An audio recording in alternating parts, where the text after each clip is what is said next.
Ich bin Fritz Hering. Ich koche, ich esse und ich fahre übers Land.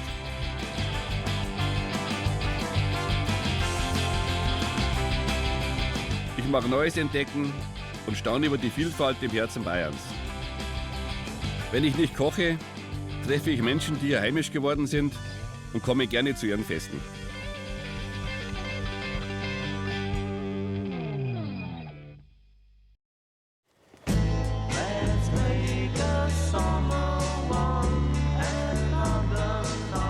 Nur mit einem Rucksack über die Berge nach Bayern geflüchtet, das haben in der Zeit des Kalten Krieges auch viele Slowaken getan. Ich besuche eine slowakische Großfamilie am Rande von München und komme erst einmal ins Schwitzen. Also Fritz, welchen Schläger magst du? Tolle Schau mal. Kann eigentlich nur nach der Optik gehen, verstehst du? Ja, Das ist eine harte Spannung, so, oder würde ich sagen. das ist ein bisschen hart, schau, mit Herz. Und das da ist mehr so ein Seniorenschläger. Ja, gut, Da hast du ein bisschen mehr Kontrolle. ja, was meinst du, dass du so einen Seniorenschläger nehmen oder? Ja, probierst du mal mit dem. Also gut, ja, Und dann, wenn wir warm sind, dann nimmst du den Profischläger. Fritz, hast du dich eigentlich warm gemacht? Nichts warm gemacht, aber. Wie? Du in unserem Alter? Das geht nicht ohne. Du musst schon ein bisschen stretchen und... Ich bin also so einigermaßen locker. Also. Ich meine, ich rühre ja nicht so viel. Die Verletzungsgefahr ist groß beim Tennis. Dann schauen wir mal, was geht. Ich spiele jetzt wie bei den Kindern, einfach den Ball erstmal zu. Okay, dann schauen wir weiter. Und ich muss jetzt also Vorhand oder Rückhand. Also du bist Rechtshänder, Ja, oder? ja. Genau, dann machen wir erstmal schön Vorhand. Okay, stellst dich so in die Mitte, genau, und schaust den Ball an. Okay. Okay, Ja. und los geht's. Und, genau, weiter. Ja, okay. Die Familie Iwasko bewirtschaftet einen Tennisclub in Hechingen. Alle arbeiten mit. Tochter Susi ist eine gestrenge Tennislehrerin und erteilt mir meine erste Morgenlektion. Super.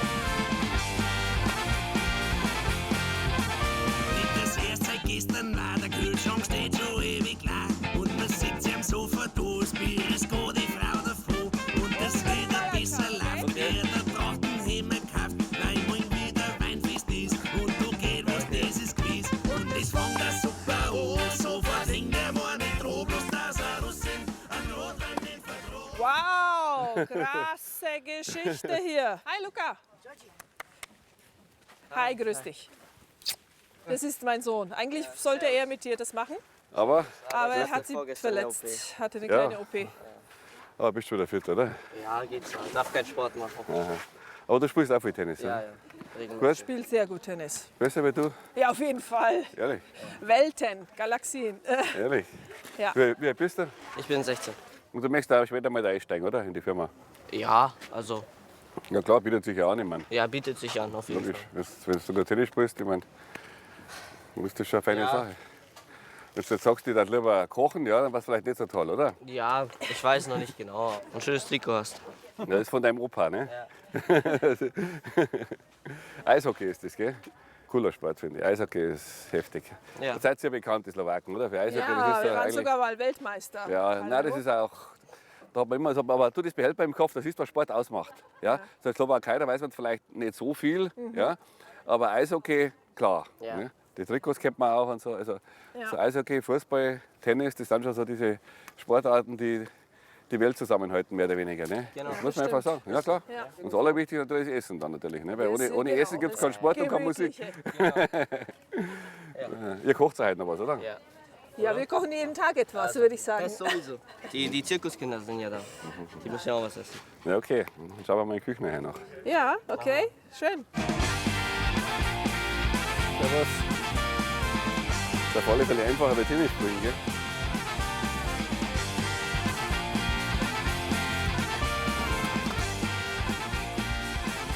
Ja, Fritz, du bist noch nicht fertig. Warum? Ah, Ach, die die Linie. Dinger muss man Bitte abkehren. abkehren. Abkehren.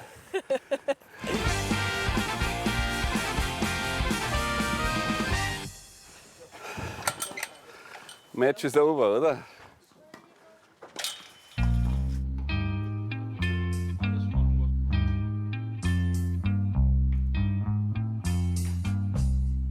Toni ist das Familienoberhaupt. Er ist in den 80er Jahren nur mit einer roten Turnhose im Gepäck über die Berge vor den Kommunisten geflüchtet und hat schließlich in Bayern eine neue Heimat gefunden. Schweinebraten. Ja, Schweinebraten, ja. Bist du eigentlich ein gelernter Koch oder Nein, ich habe es mir das selber beigebracht, das Kochen. Das, was wir jetzt heute machen, das ist eine Schweinebraten von Halsgrat mit Knödel und mit Blaukraut. Das ist für die Kinder, die draußen Zirkuskünstler üben, ganze Woche. Und die bekommen von uns jeden Tag eine Verpflegung. Da machst du das slowakische Blaukraut. Slowakisch-bayerische Blaukraut. Ja, slowakisch-bayerische Blaukraut. Dadurch, dass das für Kinder ist, geben wir wesentlich mehr Äpfel dazu und Apfelmus, dass das so ein bisschen süßig und Du hast das ein bisschen batschig ist. abziehen, ein bisschen mit Stärke oder nicht? Nee. lässt das so, aha. Ich mache alles ohne künstliche, ohne Mondamin und so, Ja, okay. weil wenn du viel Äpfel gibst und so, Ja, das ja, wird das bindet matschig von alleine. Ja. Das ist genauso die Soße, die wir, wenn ich Schweinebraten mache, dann wird die Wurzelgemüse, dann wird das püriert und ein bisschen so. Also machst du jetzt auch keinen Soßenbinder rein, nichts, oder? Nee. Lass du, wie es ist, ja. Salz, Pfeffer, Koriander, Kümmel, Ja, ich wundere, riecht gut. Riecht super. ja. Und Knoblauch natürlich. Ja, das ist wichtig. Knoblauch, Das ist Zwiebel. Und jetzt seit neuestem, seit ein paar Jahren geben wir eine Scheibe Ingwer dazu. Eigentlich ist das bekömmlicher. Ja, das brauchst du nicht machen, das ist zu modern, verstehst du? Ja. Machst du also slowakische Küche auch mal? Oder? Slowakische Küche machen wir auch, machen wir für die Landsleute. Die kommen sehr oft zu uns. Wir machen slowakische Spezialitäten. Brinzové halušky. Das ist Brinzové halušky. Das ist von Liptauer Brinza, Schafskäse.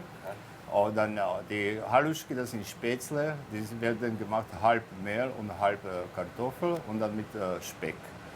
Und das wird bei uns sehr oft gegessen in der Slowakei. Und dann machen wir Strapačky, das sind auch so slowakische Krautspätzle und alles mit Speck. Und dann machen wir verschiedene Gulasch.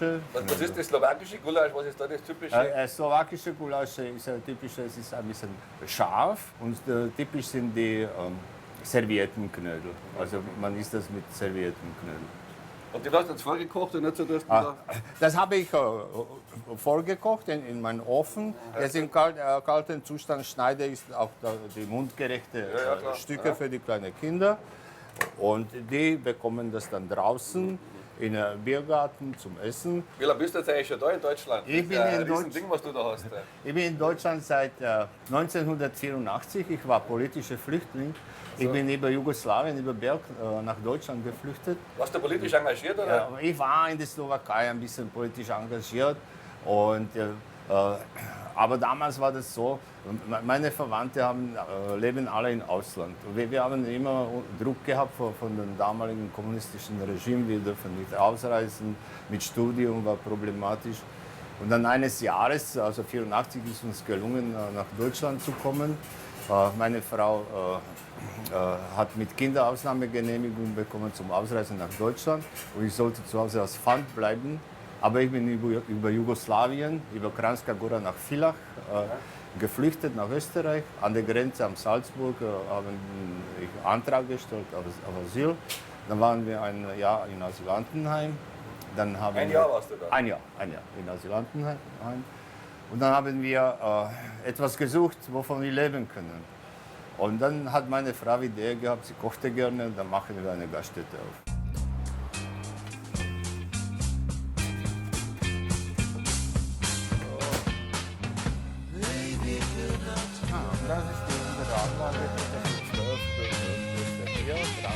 Toni beherbergt zur Ferienzeit eine Zirkusschule auf seinem Areal. Er bekocht die Kinder und so ist der Zirkus über die Jahre auch zur Familie geworden. Jetzt kommt die Juniorchefin. Die Juniorchefin vom Zirkus. Hallo, Die habe ich kennengelernt, die war so ein kleines Mädchen. Hallo, freut Jetzt ist mich eine sehr, grüß große dich. Frau. Genau. Die macht diese Zirkusschule mit ihrer ganzen Familie. Das sind 10 Geschwister, Mama, Papa. 9. Neun Geschwister. Geschwister. Mein Papa ist ziemlich klein, der ist ungefähr so groß. Und weil er so klein ist und 9 Kinder hat, hat er den Spitznamen bekommen Fruchtzwerg. Ja, das passt doch dann, oder? Ja. Sehr schön. Wir machen seit 1992 diese Zirkusprojekte mit Kindern. Aha, schön. Dürfen gerne mal heben, sind ganz leicht.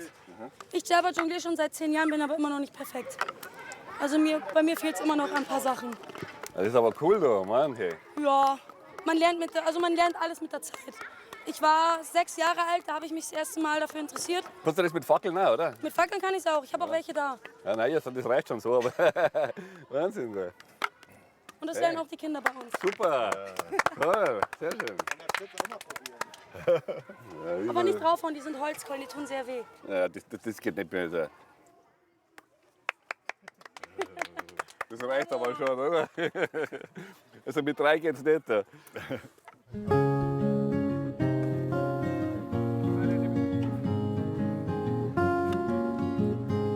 Ja, das ist das Schönste, was wir Prost! Prost! Na zdravie! Na zdravie. Ist aber russisch, oder? Nein, slowakisch. Oh, okay. Alle slawische Sprachen haben etwas mit Zdravie, das ist Gesundheit zu tun. Mit Also Gesundheit. Prost. Toni hat es schon immer geliebt, für Freunde zu kochen. Schon in seinem Leben hinter dem eisernen Vorhang als Lehrer war das so.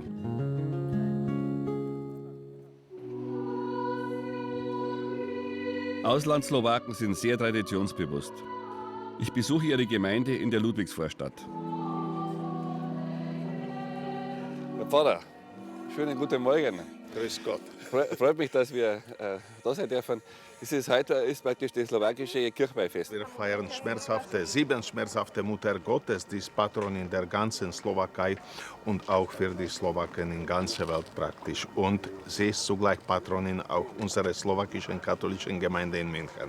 Wieso heißt es 7 schmerzhaft? Was ist da gemeint? Ja, das sind die Schmerzhaften, die Maria durch das Leben durchgegangen ist mit Jesus.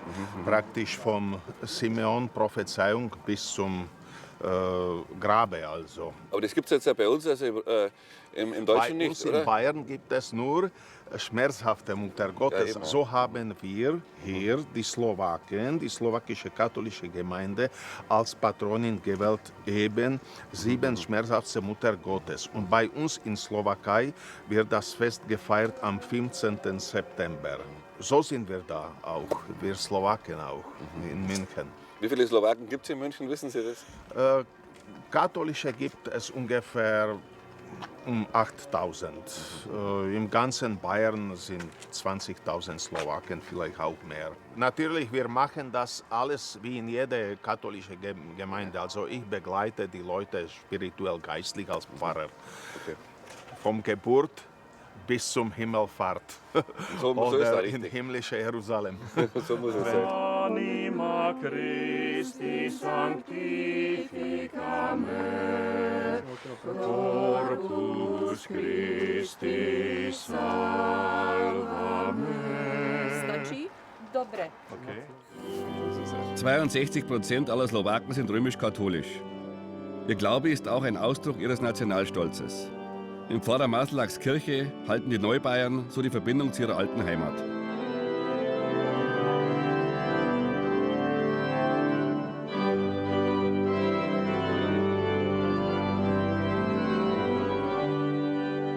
Hier treffe ich Jano Mraz, einen langjährigen Patron und Stifter der Gemeinde. Er ist ein bekannter Maler und so etwas wie ein Kulturattaché seines Landes in Bayern. Für alle hier ist die Kirche ein Teil ihrer Identität.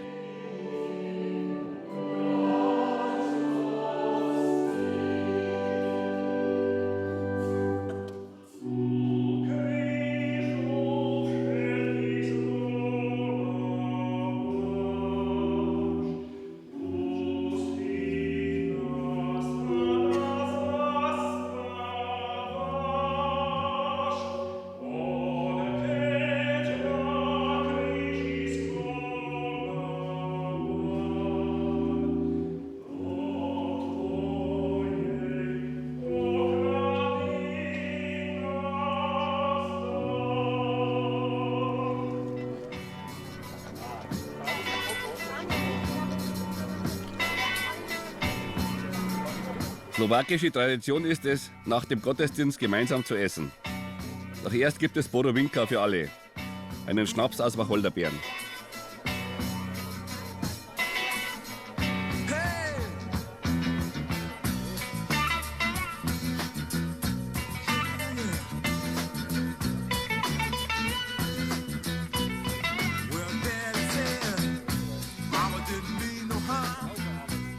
Bevor ich zur Kirchweihfeier ins Gemeindehaus gehe, mache ich mit dem Maler einen Umweg zu seinem Atelier.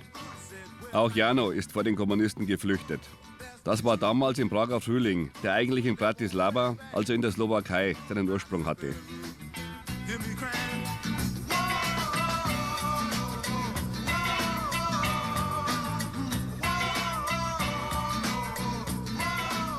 Er sah, wie 2 seiner Freunde während einer Demonstration erschossen wurden. Da war das Maß voll und er konnte nicht mehr bleiben.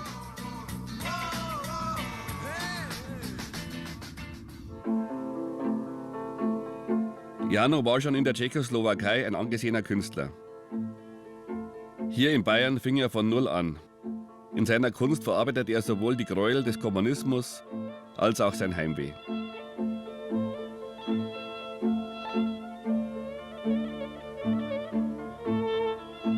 Ihn stört, dass die meisten Menschen im Westen die Slowakei gar nicht kennen oder die Älteren es im besten Falle nur als Anhängsel der Tschechei wahrnehmen. Doch auch die Musik und die heimische Küche bindet ihn weiter fest an seine Wurzeln.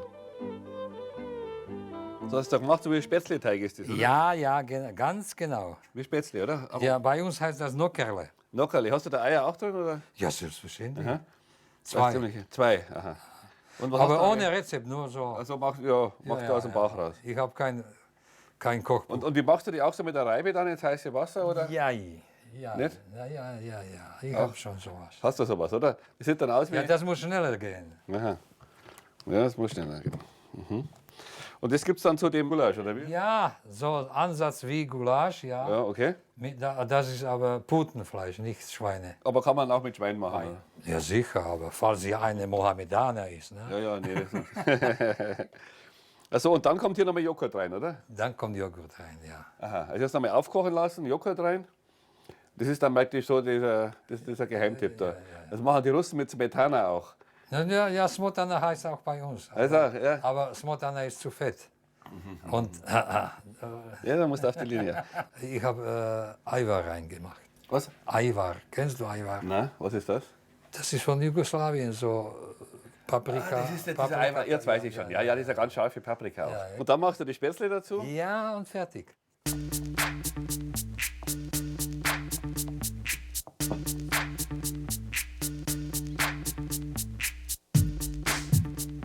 Schmand und Fleisch und frische Spätzle. Da fühlt sich jeder gleich zu Hause. Der 80-jährige Jano ist ein Weltbürger, der nie vergessen hat, wo er herkommt, der die einfachen und guten Dinge des Lebens immer noch hoch zu schätzen weiß. Alright, stop, collaborate and listen.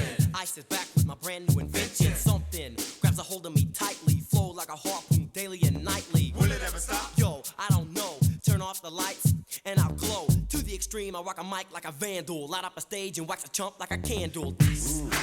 Gut, Jano. Betest du vom Essen? Normalerweise schon. Aber Ja, was sagst du ja, da? ja, das reicht.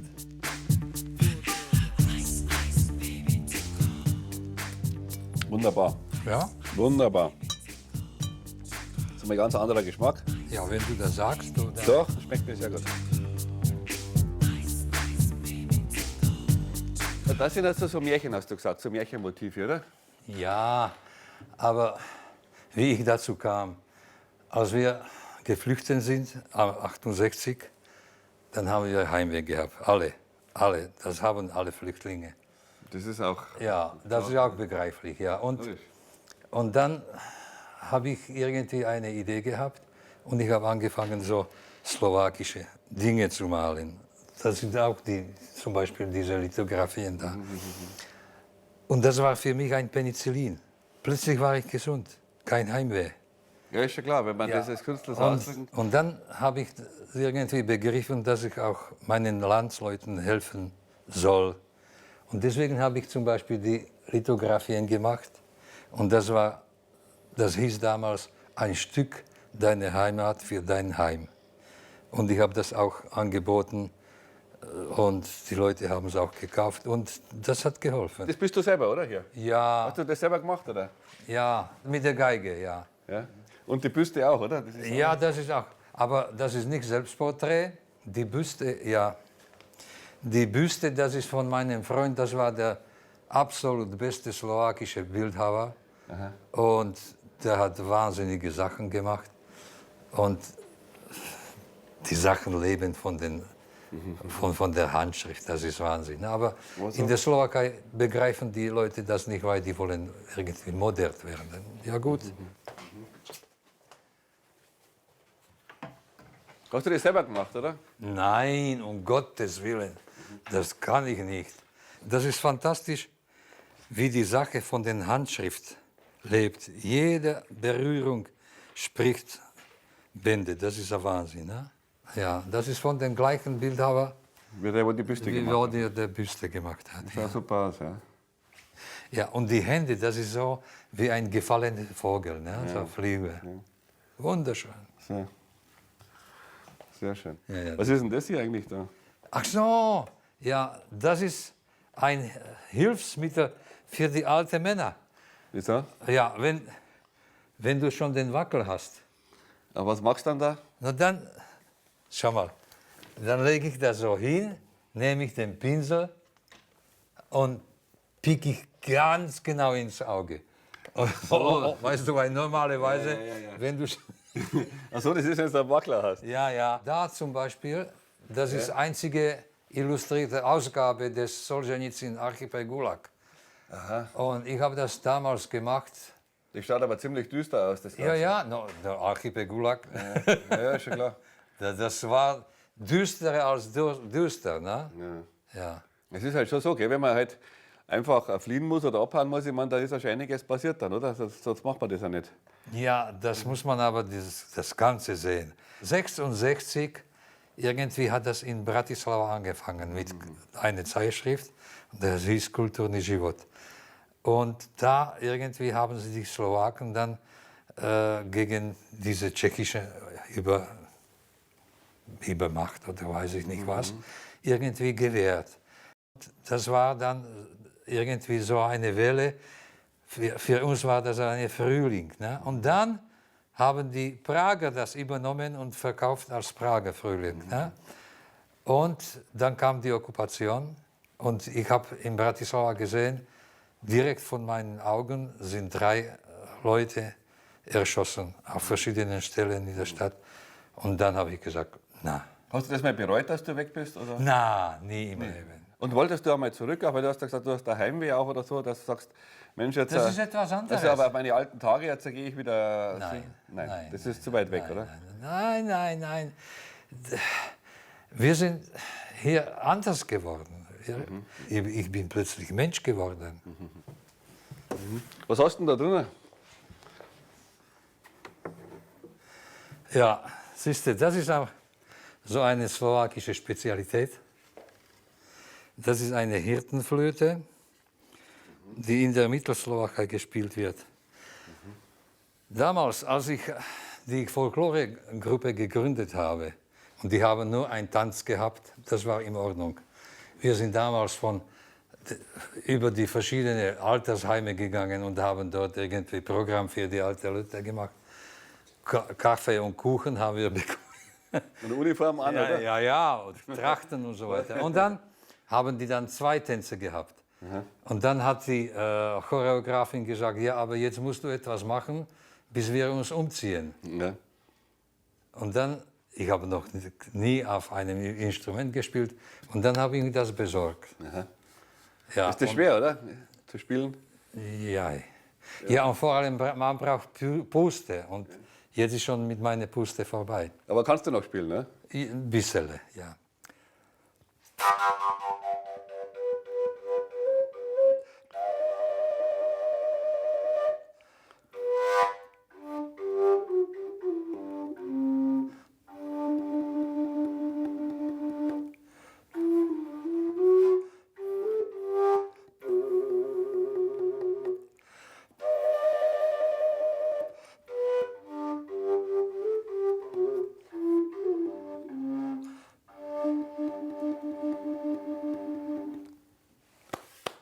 Super. Und dazu musste man noch singen, ja. Hej, dobre tomu Janíkovi, hej, dobre tomu Janíkovi, keď má košiar v šírom poli, keď má košiar v šírom poli. No. Wunderbar. Ja, super Stimme hast du noch. Wahnsinn. Ja, schöne Volkslieder. Schöne, ja.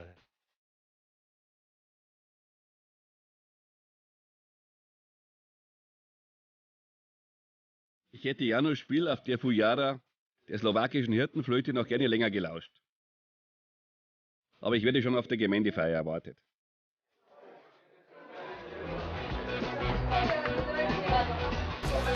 Hallo, grüß Sie. Das gehört die Damen. Ihr habt alles selber gemacht das hier? Ja. Super. Was ist das typische Gulasch, oder? Was ist das, was da? Ja, Rindergulasch. Hä? Rindergulasch, oder? Gibt es jetzt ein spezielles Rezept also von euch? Man sagt, das ist jetzt anders wie das ungarische oder liegt das jetzt nur an Paprika? Nein, ich glaube, liegt nur an der Paprika. Fleisch, Paprika, Zwiebeln, dann ist fertig. Zwiebeln und immer schön langsam. Genau. Werdet ihr das noch abbinden oder lasst ihr das drin? Nee, das lassen wir schon so, ist schon fertig und dann kommen dann die böhmische Knödel dazu. Was? Die böhmische Knödel. Also die böhmischen Knödel. Genau. Die habt ihr da schon drin, oder? Ja, machen wir. Böhmische So schaut Knödel. das Oh ja. Schaut aus wie Dampfnudeln eigentlich. Gell? Ja. Oder? Das sind ja fast das Gleiche. Gleiche Teig. Ja, halt, bloß halt ohne Zucker dann. Ne? Genau. Und das ist der Presstag, ist das auch jetzt eine Spezialität von euch oder ist das bayerische mehr? Nee, gibt es bei uns auch. Ja? Genau, so hausgemachte Pressack. Ausgemacht. Da sind größere Fleischstücke drin, gell? Genau. Das ist schön. Und wer macht den? Macht den ein spezieller Metzger da für einen?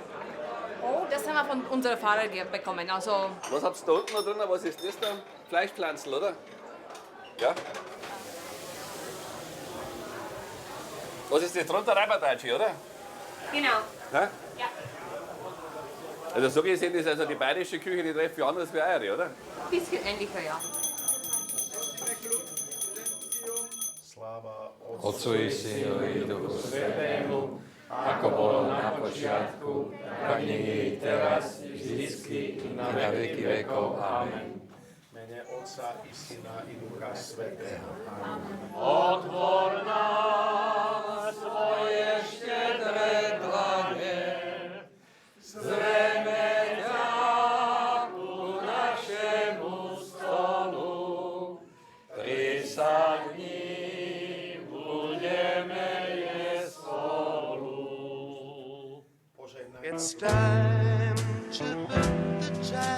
Die enge Verbindung zwischen Heimatliebe und Glauben haben mich bei den slowakischen Immigranten am meisten beeindruckt.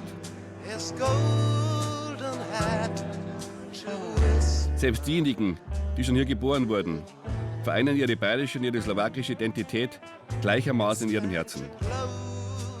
Nicht nur im Eishockey sind diese Menschen einfach spitze.